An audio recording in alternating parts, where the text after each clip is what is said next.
We have heard that masturbating is something completely normal, but to what extent? How many times a day can you do it without being considered addicted? What if you can't stop? Let's answer these questions and why you should stop today with this act that seems normal but hides a trap for your life before we begin. I would like to apologize for the exaggerated cover, but I needed to draw your attention to this 21st century issue that weakens and harms all our young people and adults, leaving us without willpower. In this video, you will understand what happens to our brain scientifically and philosophically, and what Stoicism has to teach us about this. Vice, also remember to subscribe to our channel and activate the bell so you don't miss anything. Now, history of masturbation. Let's begin. Current medicine is quite clear in stating that masturbation is completely normal, not only in humans, but also evidenced in dogs and other mammals. But this view of normal masturbation was not always so. In the past, masturbating was thought to be immoral, especially in men, because unproductive seed production prevented people from reproducing. In the case of women, it was believed that masturbation could distance them from men by finding pleasure on their own, and without assistance to this moral burden was added the physical burden stating that masturbation caused diseases, so it was not advisable to practice it at all. But let's return to the present. What do we know about masturbation, especially for men suffering from insomnia? What is known is that it induces sleep. The problem. French Institute of Health and Medical Research concluded that the male brain deactivated sexual desire after orgasm. The cerebral cortex, the area responsible for conscious thought, goes to rest once the man reaches climax. This, in addition to nullifying the desire to continue having sexual relations, facilitates sleep. Therefore, many men fall asleep after sexual activity. But what is the problem? So what is wrong?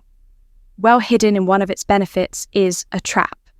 And if you frequent this channel, you will see what I am talking about. Masturbation releases dopamine in your brain. This hormone is responsible for making us feel better, providing calm relief from stress reduction and a sense of reward. This is dopamine caused by dopamine and is so pleasurable that some people become addicted. The Diagnostic and Statistical Manual of Mental Disorders. Incorporated hypersexuality disorder. This classifies excessive masturbation under the category of obsessive-compulsive disorder, another vice that leads to mental and also familial destruction. In many cases, you won't be able to control yourself and you become a slave to yourself, a victim of lack of control, thus seeking relationships with prostitutes, sex with multiple people, and as we saw in a previous video, excessive consumption of pornography. These are ways that a dopamine-saturated brain finds to obtain pleasure. Pay attention, addiction to masturbation comes from chemicals released in the brain, and as addiction, our brain adapts to the release of these. It feels the need to continually find the codes that generated the stimulation. Your brain will start asking for more and more dopamine to achieve the same pleasure it had the first time making. You always have to keep looking for how to masturbate again. This reaches an exaggerated point. When your brain realizes that the release of dopamine is excessive and begins to block receptor in an attempt to stop you. As a result, the person performs the pleasure act, in this case masturbates, but gets nothing, which frustrates them more than they already were excessively masturbating to satisfy that. Hunger for pleasure is exactly what a smoker who never stops someone who eats chocolate until vomiting or eat even an alcoholic does. At this point, you must be wondering what Stoicism has to do with this. The Stoics, Stoicism, Seneca, Marcus Aurelius, and Panis of RHSM, masters of self-control and wisdom, address the view of pleasure and lust from a unique perspective, from the words of Epicurus to the intimate thoughts of Seneca. They explored the depths of human passions, a legacy that still captivates us. For the Stoics, masturbation was not just a quest for carnal satisfaction, but an opportunity to explore the limits of the body and mind. They saw it as an exercise in self-awareness and a path to true freedom in their philosophy. Mastery over worldly passions and pleasures was a conquest that elevated the human spirit. Epicurus asserted that it is not nights of pleasure, but self-control that distinguishes a good man in this context, the ability to enjoy pleasure. Mastery, while understanding and containing it, makes a difference in someone who has reached a higher level of self-awareness. Instead of being slaves to our desires, we must be their masters.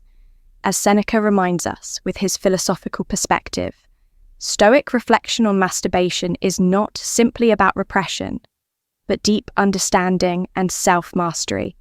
This translates into the ability to direct our emotions toward a journey of conscious self-explanation. It resides not only in momentary satisfaction, but in understanding, accepting, and embracing our deepest inclinations from the Stoic perspective. Every action has consequences, not only for us, but also for the natural order of the universe.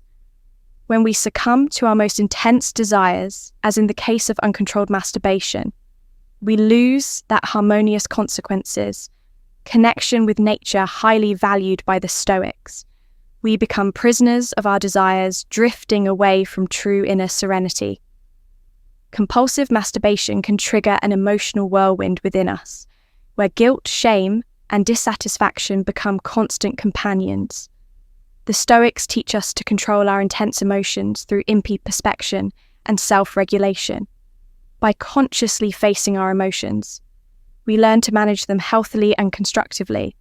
However, the Stoics encourage us to find inner peace within ourselves. True satisfaction lies in our self-mastery and our ability to find joy in what is simple and virtuous. Allow me to share a personal inspirational story.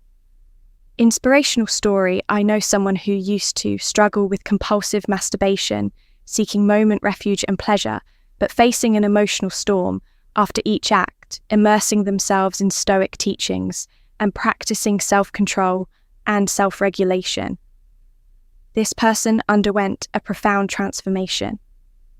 They learned to confront their desires and emotions, consciously finding true joy in self-control. They now live a life of inner peace and authenticity, free from the slavery of momentary desires.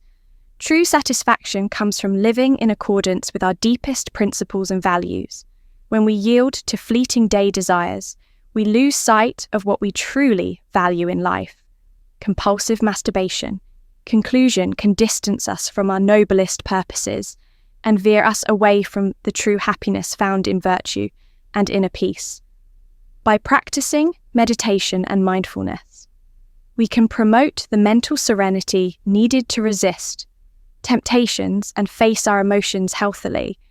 This compulsion becomes an obstacle to mental serenity, dragging us into regrets and steering us away from the peaceful peace found in self-control and moderation. Asian, my friend, what are you doing with your life? Do you think sitting at home and watching those videos and taking pleasure with your hands can make you confident, successful? And do you think after wasting your time and energy on those bullshits can attract women? Or if you're a woman, then do you also think you can attract men? No, never. So my friend, think wisely. And I want you to write in the comment that I'm a powerful person. I have control over my mind. I choose to do what motivates me. I choose to do what improves me. Thanks for staying with me. You can like the video and subscribe for more.